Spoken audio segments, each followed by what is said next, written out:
Have you ever wondered why people in prison and jails are given food and water, but homeless people are not?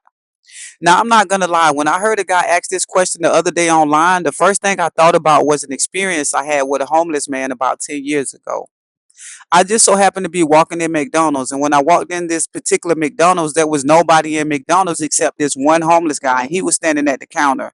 Now, as soon as I walked in, I noticed that everybody was ignoring him. So my first thought was like, why aren't they taking this guy order? He's the only person in this restaurant.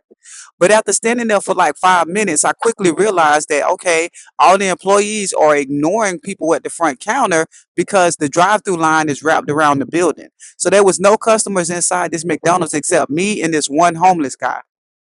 So after about 10 more minutes, the lady finally comes up and take the order, but it's the manager. And instead of asking this homeless guy what he wanted to order, she comes straight to me and said, "How may I help you?" So I immediately was like, "Hey man, this guy was standing here before me. Do you want to take his order?"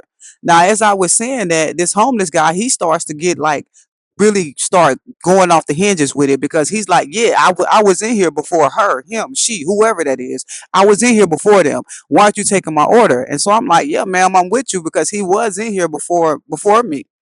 So after that, she walks up to him and she said, "How may I help you, sir?" And he said, "Can I have a cup? Because I want to get some water." And so she gets upset and she's like, "This is like the fourth time you came in here this week asking for a water cup, and I know you're not putting water in that cup. I know you're getting soda." And so she eventually gives this guy the cup to get, a glass of water. So as she's taking my order, she's barely paying attention to me because she's so busy watching to see what this homeless guy is doing. Is he getting water? Is he getting soda? So after she finished taking my order, as soon as I pay for it, she runs over to this homeless guy. She like, "Give me the cup. Give me the cup. I saw you put soda in that cup. I saw you put soda in that cup. Give me this cup." So now by this time, the homeless guy, he's upset. So he's cussing and he's like, "No, forget you. I'm not giving you nothing." So she's like, "Give me the cup. I'm calling the cops because that is considered stealing." So now by this time, this homeless man is so upset. He's so angry. He just started filling this cup up with soda and he's throwing it on the tables. He's throwing it on the floor. He's just throwing it around everywhere. So I see all this is going on. So I go over there and I'm trying to basically calm everybody down. And I'm like, "Yo, hey, ma'am, don't worry about it. I'll buy him a soda. I'll buy him something to eat." So I asked this guy, I'm like, "Yo, do you want something to eat? Like, whatever you want, I'll buy it for you. Don't worry about it." So now at the same time, the manager, she's walking away and she's going to get her cell phone because she's calling the cops. And so this homeless guy looks at me and he's like, "Are you an idiot?" And I'm like, "Hold on, listen, I know you can't afford it, but whatever you want, I'm gonna buy it for you. Just get whatever you want, because like she's about to call the police. You about to go to jail." So he's like, "I don't need your handout. I don't need your handout. You have to be an idiot. And it's people like you why the world would never be a better place." So now at this point, I'm kind of insulted, but at the same time, I know this dude is frustrated. And just from the incident that happened before this, I could tell that they don't probably treat him like a person. They probably treat him like a homeless guy, which is a person, but you know how people do. So I said, "Listen, sir, I'm trying to save you. Don't you understand? She's on the phone with the police." And I said, "You're going to go to jail." And he was like, "How do you know I don't want to go to jail?" So now I'm like, "Listen, I know that you're in a bad situation and things are bad for you right now." I said, "But trust me, it's going to get a whole lot worse if she called the cops and you go to jail because she on the phone with the police right now." So he was like, "Yeah, you really are an idiot." He said, "Don't you understand? I want to go to jail." He said, "My whole goal of coming in this McDonald's is to go to jail." And I said, "You want to go to jail?" I said, "Listen, at least you got your freedom right now. But once you go to jail, you're not going to be able to walk around. You're not going to be able to go outside and breathe fresh air. You're not going to be able to do any of that." This homeless man looked at me right in my face and he said, "Exactly. Don't you understand? For every single day that I'm homeless, I'm dying out here." He said, "I need help, but everyone overlooks me. Everyone, all these idiots, just like you, walk in here and say, 'Hey, can I buy you something to eat?' And then you buy me some food and you get in your car and you drive away and you go lay in your bed and you think you're a hero, but really you're not." He said, "I eat that meal and I'm still out here struggling for my life. There's no more room in the homeless shelters. No one is giving me anything except food." He said, "If I go to jail, I am forcing someone to care about me because at least now I'll have a warm place to sleep. At least now I can eat at least 3 meals a day. So, yeah, I want to go to jail." So, when he told me that, now I'm like, confused. And I'm like, am I an idiot? Because what he just said made perfectly good sense to me. Like, yeah, he's being overlooked. But if he go to jail, it forces people to care about him. It forces people to care that he has a place to sleep. It forces people to care that he's eating 3 meals a day. It forces people to care that he's getting the right mental therapy for all the things he's going through. So I was kind of stuck clueless for a second. And then this guy, he's upset. He throws down the cup and he starts walking outside. So I immediately start walking behind him because now I want to talk to him. I'm interested into what he got to say because, hey, I want to know how can I help you? Because what you just told me makes 1,000% sense to me. But he's like just cussing me out. And he's like, get away from me, get away from me, get away from me. So I eventually just go back into McDonald's because I don't want to seem like I'm harassing him. So I just go back into McDonald's and I grab my food. By the time I'm walking out with my food, I notice the police is there and this guy's getting arrested. So I really didn't feel bad because, hey, he told me he wanted to get arrested and what he told me made sense on why he wanted to get arrested. After that day, I thought about that guy maybe once a week. I thought about him constantly. I'm going to say about 2 years later, it was a Saturday. I'll never forget this day. I walk inside of a restaurant and there was a restaurant that sell wings. It was like chicken wings and things and stuff like that.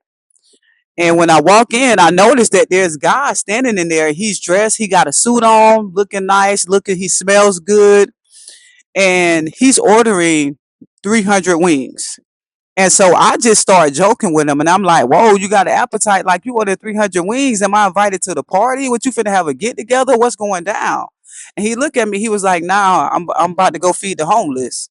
And I was like, "Wow, okay." And so he says, "Do you want to go with me?" Now I'm not gonna lie, it was Saturday. I had plans. I don't know if I was gonna go to the mall, but I know I had something to do, and I was like, kind of like, nah, I really didn't want to go with him. So he saw how hesitant I was to answer his question, and he looks at me. He said, "You don't remember me, do you?" And I said, "Remember you?" So now I'm looking at him. I'm trying to figure out where I know him from. I'm like, refresh my memory because I meet a lot of people.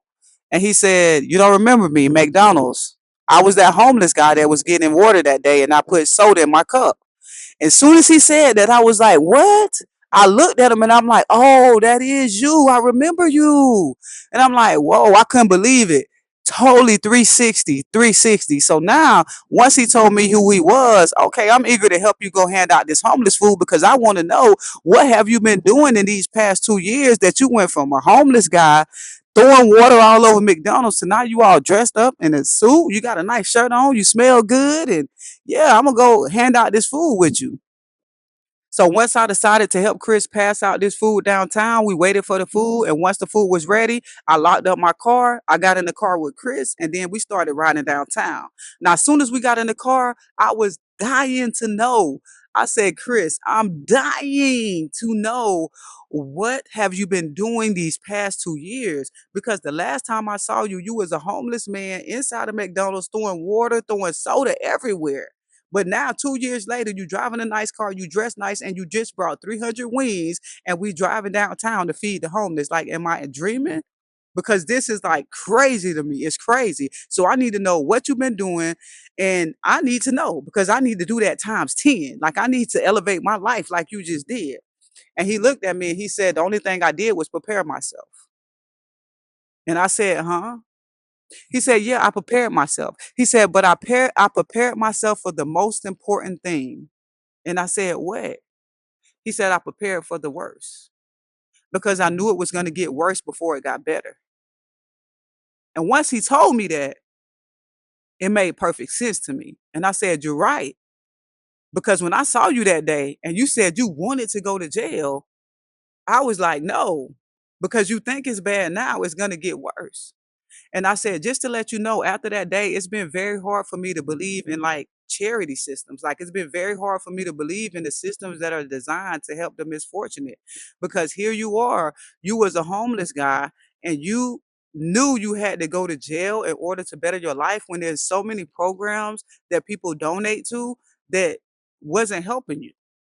And I said, I just don't believe in that system anymore. And he said, because you're looking at it from the wrong lens.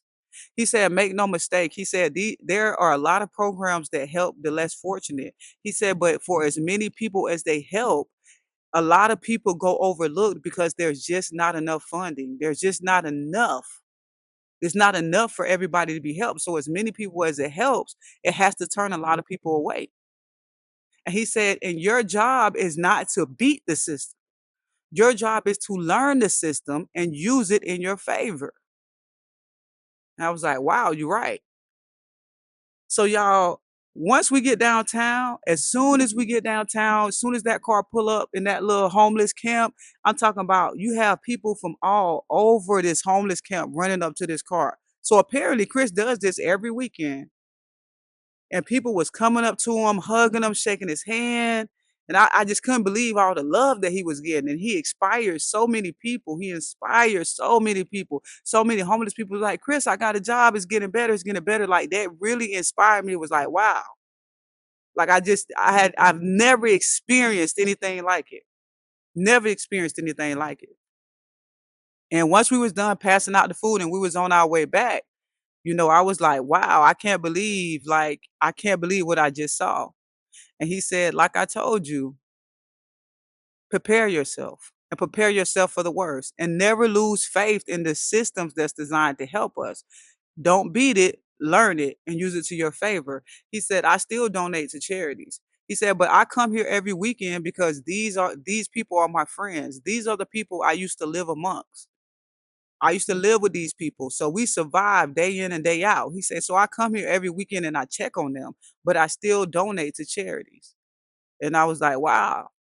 So I learned a valuable lesson in that experience that I had with Chris. And I think the most valuable lesson that I had in that experience with Chris is it's gonna get worse before it get better.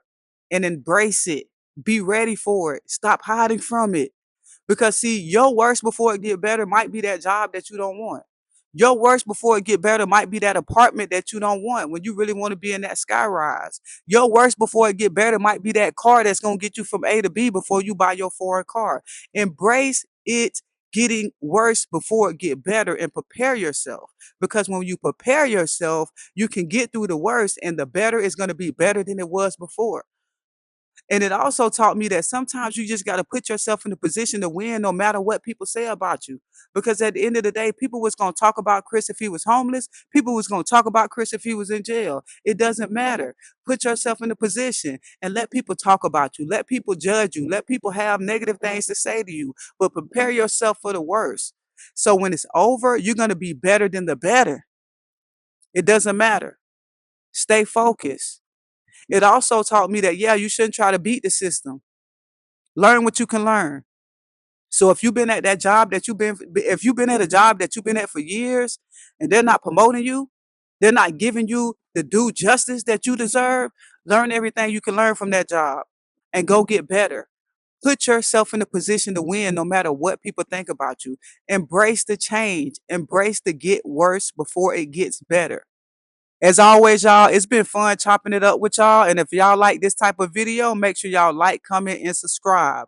I'm going to drop these videos every Monday. They're going to be called Motivation, Spark, Inspiration. So if you like this video and you want me to keep dropping these videos every single Monday, like, comment, and subscribe. And remember, put yourself in a position to win. Embrace getting worse before it get better so the better can be better.